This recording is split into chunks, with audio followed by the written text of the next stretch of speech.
पत्नी से प्रताड़ित होकर बिहार के समस्तीपुर जिले के रहने वाले अतुल सुभाष ने बीते दिनों आत्महत्या कर ली। आपको बता दें कि इसको लेकर पूरे देश में चर्चा है कि अतुल सुभाष ने आखिर अपने आप को क्यों मार डाला। देखिए, 1.5 घंटे का वीडियो जो है उन्होंने एक एनजीओ को दिया था और उसके बाद सोशल मीडिया और तमाम टीवी चैनलों पर भी जो है ये वीडियोस दिखाए गए और साफ तौर पे देखा जा सकता है कि 1.5 घंटे का यह वीडियो है और कैसे अतुल सुभाष जो है अपनी वेदना को प्रकट कर रहे हैं कि वह कितना ज़्यादा अधिक परेशान थे और उनकी परेशानी इतनी अधिक थी कि एक आत्महत्या ही उनके पास जो है एक जरिया बन गया था। और उन्होंने अपने बच्चों का जिक्र किया है, अपनी पत्नी का जिक्र किया है, अपने परिवार वालों का जिक्र किया है और साथ ही साथ अपनी पत्नी के उस प्रताड़ना का भी जिक्र किया है जिसके कारण वह बहुत अधिक परेशान थे। देखिए, अतुल सुभाष के मुद्दे पर बातचीत करने के लिए मेरे साथ अखिल भारतीय अपराध विरोधी मोर्चा के राष्ट्रीय अध्यक्ष धर्मन सिंह राठौर जी हैं। धर्मन जी, कहा जाता है कि पुरुषवादी समाज में स्त्रियों को जो है लोग नहीं देखते हैं, नहीं पूछते हैं, उनके साथ सम्मान नहीं करते हैं, लेकिन क्या एक पुरुष की वेदना को आखिर क्यों लोग नहीं समझते हैं? क्योंकि 1.5 घंटे का यह वीडियो और उसमें साफ तौर पे देखा जा रहा है कि अतुल सुभाष कितने अधिक कष्ट में थे और विवश थे वो आत्महत्या करने को लेकर। कैसे देखते हैं इस मामले को? अतुल सुभाष मोदी की आत्महत्या के लिए सिर्फ उसका पत्नी जिम्मेवार नहीं है।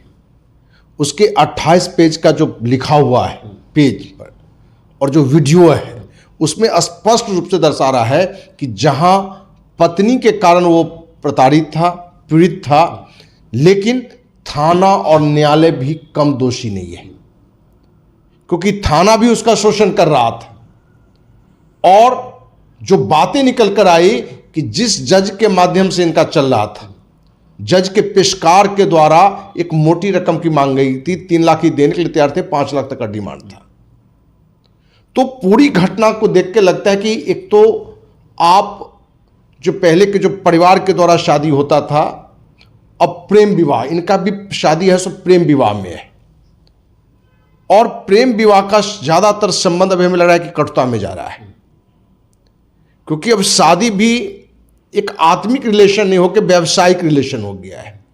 उसको भी लोग लाभ हानि के रूप में देखते हैं, लेन देन के रूप में देखते हैं, क्योंकि जो उसने चर्चा किया है अतुल सुभाष मोदी, उसमें स्पष्ट रूप से लिखा है कि कैसे उसकी शादी हुई और कैसे कैसे उसकी मैंने परेशानी बढ़ा, परिवार के लिए एक माहौल खराब बनाया गया। उसका प्रयास उसकी पत्नी का होता था कि उसके माँ पिता ये जो परिवार है उससे अलग रहें और सारे खर्च हम पर हों। तो आज एक नई बातें चल गई है कि हर पत्नी चाहती है, ज़्यादातर पत्नी, हर पत्नी नहीं कह सकते, ज़्यादातर पत्नी वो नहीं चाहते हैं कि जिससे जिन्होंने इनका माँ पिता जिनको जन्म दिया है उस पर भी इनका कोई मैंने जिम्मेवारी है। वो चाहेगा कि साथ भी रहे मेरा, खर्च भी पूरा हो मेरा। तो ये पूरी तरह से समाज में एक मैसेज जरूर जाना चाहिए कि आप अब पत्नी बने हैं, उससे पहले उसके माँ पिता हैं, परिवार का और भी मैंने लोग हैं, उसकी भी जिम्मेवारी उसके पास है, उसके भी संबंध उसके पास है, उससे आप उसको दूर नहीं कर सकते हैं, क्योंकि वहीं से इस कहानी को रूप दिया गया है। और 4-5 साल बाद लगा कि जैसे मैंने पति पत्नी बल्कि एक दूसरे के दुश्मन बन गए और एक दूसरे के क्या मैंने पत्नी पति का दुश्मन बन गया। और इस पर जो भी केसें ला दे गया, जिसका कहीं से कोई तुक नहीं मिलता है, इस पर अनैतिक संबंध बनाने का, पत्नी पति पर अनैतिक संबंध बनाने का आरोप लगा दिया और प्राकृतिक संबंध बनाने की बात, उस पर जो है सो रुपया डिमांड करने की मांग, तो लगभग 9 केस उस पर दायर कर दिए गए थे, थाने में FIR कर दिया गया था। और न्यायालय में भी जो दिखाया गया, जो बताया गया है कि जज के सामने वो कहा कि हम व्यथित होकर हमको लगता है कि आत्महत्या कर लें, तो जज के सामने, जो जज भी महिला थी, तो पत्नी कहते तो तुम क्यों नहीं कर लेते हो, और इस बात पर जज भी हंसती है, एक महिला जज है वो भी हंसती है। तो कहीं ना कहीं इन चीज़ों से कहीं ना कहीं वो बहुत मैंने टूट चुका था। जब कोई आदमी टूटता है तभी आत्महत्या का डिसीजन लेता है। और उसने पूरा 28 पेज लिखा, एक लंबा वीडियो लगभग 1.5 घंटा का, बता ही रहे हैं कि 1.5 घंटा का वीडियो बनाया। तो आप समझ सकते हैं कि वो कहाँ से कितना पीड़ित था। उसमें जिस तरह से उसने डाला कि हमारे शव को, मैंने हमारी पत्नी को छूने तक नहीं दिया जाए, हमें जब तक न्याय नहीं मिलता है तब तक हमारे शव का मैंने दाह संस्कार नहीं हो, यदि हमें न्याय नहीं मिलता है तो हमारे शव को जो है सो न्यायालय के सामने जो गटर है उसमें टुकड़ी टुकड़ी काट के उसमें हमको डाल दिया जाए। तो आप समझते हैं कितनी पीड़ा है, उस पत्नी के प्रति नहीं बल्कि थाना और न्यायालय में व्याप्त भ्रष्टाचार के खिलाफ भी उसने एक आवाज उठाया है। ये पूरे देश के लिए मैसेज है, सरकार के लिए भी मैसेज है सिर्फ इस घटना को एक पति पत्नी का झंझट मानकर और पति पत्नी का वो रिलेशन खराब को लेकर एक घटना नहीं माना जाए। भाई पत्नी पति का रिलेशन खराब तो थाना का क्या रोल था, न्यायालय का रोल क्या था? हर जगह मैंने भ्रष्टाचार व्याप्त था। तो कहीं ना कहीं एक सामान्य आदमी, इंजीनियर था, जो युवा था, जो देश का भविष्य था, वो टूट चुका, क्योंकि पत्नी से प्रताड़ित होते होते, थाना और न्यायालय से प्रताड़ित होते होते, क्योंकि जौनपुर में उसकी पत्नी थी, जौनपुर में वो केस करता था, बंगलौर से जाता था, लगभग 1800-1900 किलोमीटर की दूरी तय करके जाता था, और कभी कभी ये बातें आती थी कि आज जज साहिबा नहीं बैठी है, तो आज वो लड़की ही मौजूद नहीं, उसकी पत्नी ही मौजूद नहीं है। तो कोई भी व्यक्ति कितना भी पने कर ले, हर व्यक्ति हर घाव को नहीं झेल सकता है। आप देखे होंगे बिहार की घटना थी, एक डीएम जाके सुसाइड कर लिया पत्नी से प्रताड़ित होने के कारण, और ये घटना तो आम बन चुका है। तो सरकार को भी चाहिए कि जो महिलाओं के लिए जो कानून बना है, पुरुषों के लिए भी एक ताकतवर कानून बननी चाहिए। यदि कोई महिला अपने पति को यदि मैंने इस तरह से अत्याचार कर रहा है, शोषण कर रहा है, क्या उसके लिए भी कानून होने चाहिए, नहीं होने चाहिए? ये दोनों एक गाड़ी के दो पहिए हैं। तो कहीं ना कहीं सरकार महिला के नाम पर, हम महिला विरोधी नहीं है, हम तो महिला के पक्षधर रहे हैं, लेकिन उन महिलाओं का जो पति को पति नहीं समझता है, उसको सिर्फ अपना यूज करता है, उसे पैसे के लिए दबाव बनाता है। तो इस पूरी घटना में अतुल सुभाष मोदी सिर्फ पत्नी नहीं, थाना और न्यायालय के प्रति भी एक बड़ा इशारा किया है, इन तीनों को कलंकित किया है कि तीनों में ये भ्रष्टाचार, मैंने पत्नी तो है ही, थाना न्यायालय भी उनके साथ गलत किया, और इन सारे चीजों के कारण टूट के उसने आत्महत्या कर लिया। तो अखिल भारतीय अपराधी विमोचन तो मांग करेगी, जहां इसको पूरी न्याय मिले, उसमें पत्नी जहां दोषी हो पत्नी पर भी कार्रवाई हो, और थाना और न्यायालय के जज भी जितने दोषी हैं उन पर भी कार्रवाई होनी चाहिए।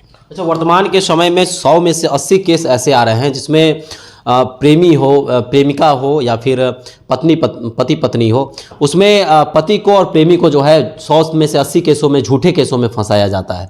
और यह चीज़ न्यायालय भी समझता है और पुलिस प्रशासन भी समझते हैं, तमाम महिला के थाने वाले भी समझते हैं। तो क्या पैसे की उगाही करने के लिए पुरुष से या फिर प्रेमी से लोग जो है इस केस को और ज़्यादा लंबा खींचते रहते हैं, ताकि जैसा कि अतुल सुभाष का भी कहना है कि उसने 5 लाख रुपए जो है उसके वकील ने डिमांड की थी कि 5 लाख रुपए मुझे दो। तो क्या पैसे की उगाही का खेल भी चलता है और पुलिस प्रशासन हो, वकील हो, तमाम जो लोग हैं इस केस को लंबा करते रहते हैं, खींचते रहते हैं? देखिए, वकील ने पेशकार ने मांग किया था, जज का जो पेशकार होता है उसने 5 लाख का डिमांड किया था, ये 3 लाख तक देने के लिए भी तैयार हो गया था।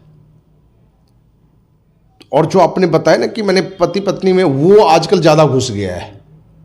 पहले इस संबंध को बड़ी पवित्र संबंध माना जाता था, या माना जाता है भी, लेकिन बहुत जो आधुनिकता में जो आगे लोग बढ़ गए हैं, तो कहीं नहीं इन मुद्दों पर हमें लग रहा है कि इस संबंध में बहुत दरार आ चुका है।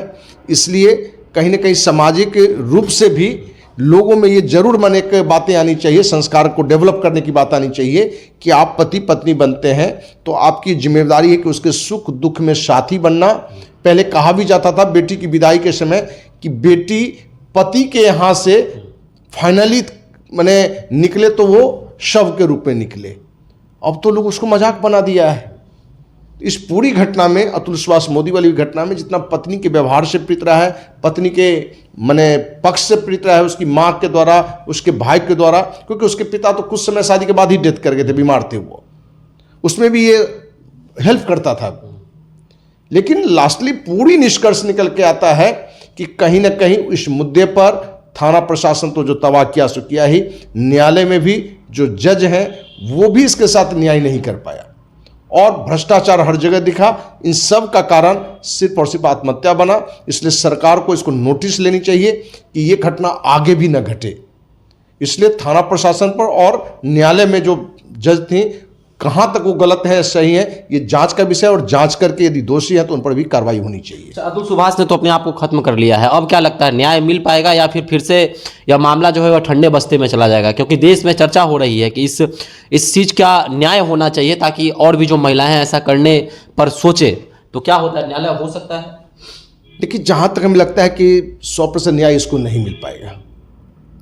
आप मीडिया, हमारे जैसे सामाजिक कार्यकर्ता 2-4 दिन इस पर चर्चा करेंगे और फिर ये बंद बस्ते में सरा के समा जाएगा, क्योंकि न्यायालय वही है, प्रशासन वही है। जब वही भ्रष्टाचार लिप्त है, इसको कौन देखेगा? और अपनी सरकार है जिन मुद्दों से वोट की राजनीति हो उस मुद्दे पर निरंतरता रखता है। तो यहाँ तो अतुल सुभाष मोदी तो एक सामान्य परिवार से आदमी था। उसकी माँ का बिलखता, पिता का, परिवार का बिलखता हुआ रूप आप देखते तो आपका मन आंसू बन बढ़ जाता, रो पड़ते आप। तो न्याय मिलने का तो कोई सवाल ही नहीं है। आप देखे होंगे इस पर जो मीडिया गया उसके घर पर पूछने के लिए, तो मीडिया को भी गाली गलौज हुआ है। अब इस पूरी घटना को एक जांच तो होनी चाहिए। कम से कम इसे अतुल सुभाष मोदी को जीते जी न्याय नहीं मिला तो कम से कम मरने के बाद भी न्याय जरूर उसको मिलना चाहिए, तभी उसकी आत्मा को शांति मिलेगा। और उसने पत्नी से लेकर थाना से लेकर न्यायालय तक पर भी काली पोतने का काम किया है। आरोप लगाया है कि भाई न्यायालय में भी इस तरह की चीजें हैं, तभी तो कहा कि न्यायालय के सामने जो गटर है उसमें हमको बहा दीजिए टुकड़ी करके। तो इस तरह के, और कहा गया है कि मौत से पहले झूठ लोग कम बोलते हैं। कहा गया है, गांव समाज सब जगह कहा जाता है, मरने के समय लोग झूठ कम बोलते हैं, क्योंकि उसको लगता है कि अब तो हम ईश्वर के पास जा रहे हैं, झूठ कहाँ बोलना है। और इस तरह की घटनाएं जो आया है उसमें हमें लगता है कि पूरी तरीके से जांच होनी चाहिए और जरूर इस अतुल सुभाष मोदी को न्याय मिलना चाहिए, क्योंकि पूरे देश के लिए और हर पत्नी, प्रशासन, थाना प्रशासन और न्यायालय को भी इससे एक बड़ा मैसेज मिलना चाहिए। बिल्कुल। तो जब एक पीड़ित को प्रशासन से न्याय नहीं मिलता है, पुलिस प्रशासन से न्याय नहीं मिलता है, तो वो कहता है कि I will see you in court. और जब कोर्ट के न्यायालय में जब जज के पेशकार ही जब पैसे लेने लगे, और जिस प्रकार अतुल सुभाष ने आरोप लगाया है कि जज के पेशकार ने उनसे 5 लाख रुपए की डिमांड की थी और 3 लाख रुपए देने का वह राजी भी हो गया था, तो कहीं ना कहीं अब न्यायालय पे भी सवाल उठता है, प्रश्नवाचक चिन्ह एक बड़ा खड़ा होता है कि आखिर क्या शासन से लेकर तक न्यायालय तक जो है पैसे का खेल चलता है, और अतुल सुभाष जैसे लोग जो हैं इसे त्रस्त होकर अपने आप को ही खत्म कर लेते हैं। तो पूरे देश में इस मामले की चर्चा हो रही है। साथ ही साथ यह भी कहा जा रहा है कि पुरुषों को जो है अधिकतर मामलों में न्याय नहीं मिल पाता है, पुरुषों के दर्द को लोग नहीं समझ पाते हैं, आखिर अंत में जाकर पुरुष जो है ऐसा कदम उठाते हैं। तो अतुल सुभाष के मुद्दे को आप किस प्रकार देख रहे हैं? क्या अब उनके खत्म होने के बाद भी उनको क्या न्याय मिल पाएगा? अभी हमारे साथ कमेंट बॉक्स में अपनी राय रख सकते हैं। धन्यवाद।